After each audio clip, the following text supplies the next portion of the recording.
Welcome to the Tech Egg. Don't get scrambled. Enjoy the video. In this video, I will explain how to play Rust Beta. First, it's important to understand that the beta branch is where new features and changes are tested before they go live in the main game. To get started, you'll need to access the beta through your Steam client. Just right-click Rust in your library, go to Properties, and select the Beta tab. Make sure your computer meets the minimum system requirements for the best experience. Once you've launched the beta, your next step is to find a server. You can browse for official or community-run beta servers directly within the game's server list. After joining, your first priority is survival.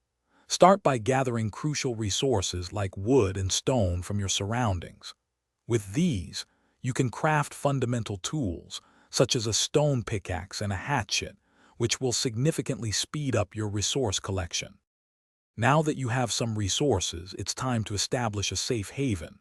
Begin by building a small starter base, perhaps a 2x1 structure, using wooden foundations and walls. Don't forget to add a door for security. Inside, place a sleeping bag. This is vital as it sets your respawn point. Next, craft a workbench. This essential item unlocks a wide array of more advanced crafting recipes, allowing you to progress further in the game. Playing on the beta branch means you'll encounter new features, but also potential bugs. Updates are frequent, sometimes even daily, so be prepared for server wipes or changes. It's crucial to use the in-game reporting tools to submit any bugs you find.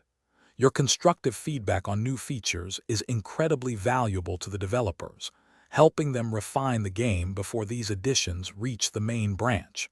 Enjoy exploring the cutting edge of Rust. Thanks for watching. Consider subscribing if I helped unscramble your problems.